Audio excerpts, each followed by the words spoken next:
Te damos la bienvenida a este nuevo video educativo. Somos de la carrera de Psicología General, de la mejor universidad del norte del país, la Universidad Técnica del Norte, creando ciencia, construyendo sueños. En este video te daremos a conocer el debido proceso de la educación en los departamentos de consejería estudiantil, el cual tiene 4 fases de intervención. Prevención integral.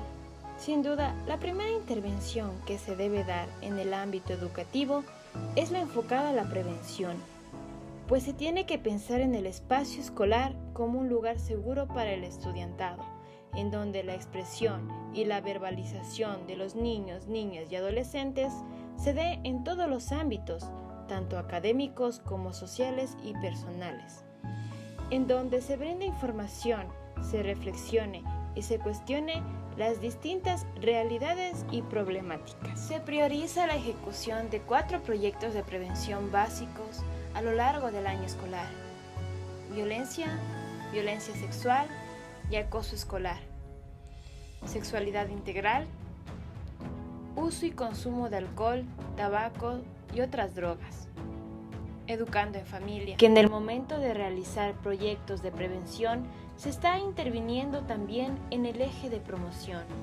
Dicha promoción puede ser ejecutada por los docentes, personal administrativo y por los mismos estudiantes con el acompañamiento y coordinación del DESE. El propósito de esta fase es evitar que se presenten situaciones conflictivas o problemáticas en el estudiantado. La segunda fase es la detección y remisión de casos. Una de las funciones principales de todos los miembros del DESE es detectar cualquier situación que genere malestar, vulnerabilidad o incluso riesgo en los estudiantes a lo largo de su trayectoria educativa. El malestar en el estudiantado se instala desde distintas áreas: personal, familiar, comunitaria o social. Asimismo, puede tener connotaciones psicológicas, emocionales, de interrelaciones sociales, de aprendizaje, de vulneración de derechos, entre otros. Existen varias maneras de detectar dichas situaciones, pero hay 2 que son muy eficaces. La primera es la interacción directa, donde los profesionales del DESE con los estudiantes, tanto individual como grupalmente, abarca la observación activa, ya sea en espacios académicos como son las horas de clase o jornadas de proyecto, y también fuera de ellos, es decir, en espacios abiertos, ya sea recreos, clases de cultura física o actividades extracurriculares. La segunda es la recepción de casos. Esto es cuando son derivados por el resto de los miembros de la comunidad educativa, ya sea el mismo estudiante, otros estudiantes, docentes, autoridades, personal administrativo y de apoyo, o padres y madres de familia. Si cualquiera de los casos es detectado por el DESE, se procede a realizar un análisis inicial de las estrategias de intervención inmediatas a aplicar.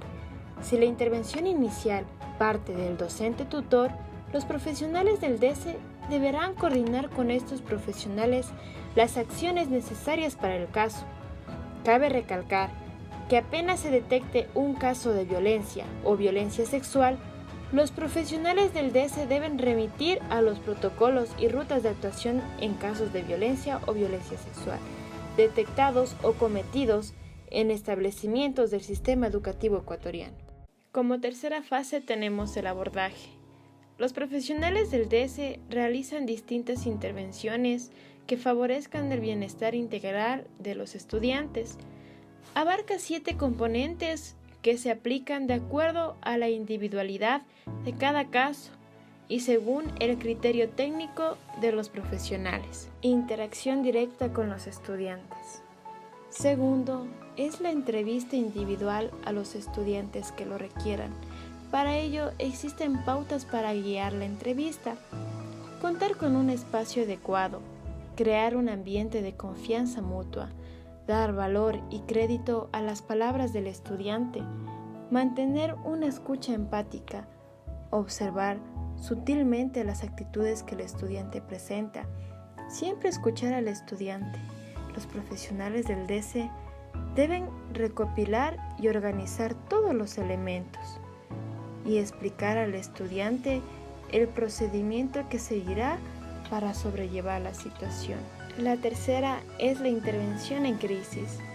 Esta implica la ejecución de todos los accionarios que haga falta para controlar la situación, sobre todo contener emocionalmente a los estudiantes implicados, evitando cualquier forma de desborde emocional. El cuarto punto es el análisis interdisciplinario de las estrategias de intervención. Este se realiza después de la entrevista y también en la intervención en crisis en caso de haberse aplicado. Es muy importante el análisis para no tener decisiones precipitadas. Este componente cobra ímpetu y viabilidad al contar con un equipo interdisciplinario con experiencia en su área específica, como las áreas psicoemocional, psicoeducativa y trabajo social. El quinto son las intervenciones con distintos miembros de la comunidad educativa. Pueden ser entrevistas con estudiantes, padres o maestros. El sexto punto es la mediación escolar y resolución de conflictos. Es una alternativa al modelo interdisciplinario. Cabe recalcar que en un caso de una violación sexual no es viable una mediación, ya que esto es un delito, y para desarrollar adecuadamente la mediación es indispensable aclarar el término de conflicto.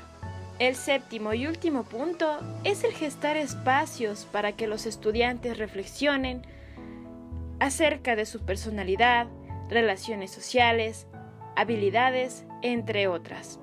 Para poder alcanzar una convivencia sana en las instituciones, se debe de trabajar la empatía. Tenemos que tomar en cuenta que es muy importante anotar que todas las intervenciones en esta fase deberán ser registradas en los distintos formatos correspondientes, tanto en el registro de seguimientos del estudiante como en el registro de casos diarios de cada profesor. La cuarta y la última fase es el seguimiento.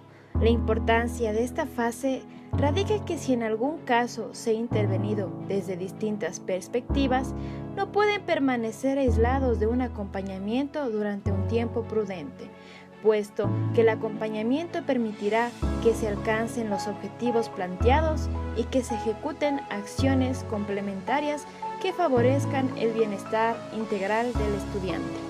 Esta fase se divide en acompañamiento a estudiantes, orientación a docentes y tutores y tutoras, orientación a padres o madres de familia, derivación a red de apoyo, es decir, que exista un monitoreo, ya sea en la parte psicológica, psicopedagógica o social externa, ya que es primordial que los profesionales del DS se aseguren que el niño, niña o adolescente se encuentra asistiendo a dicho proceso, manteniendo un monitoreo permanente.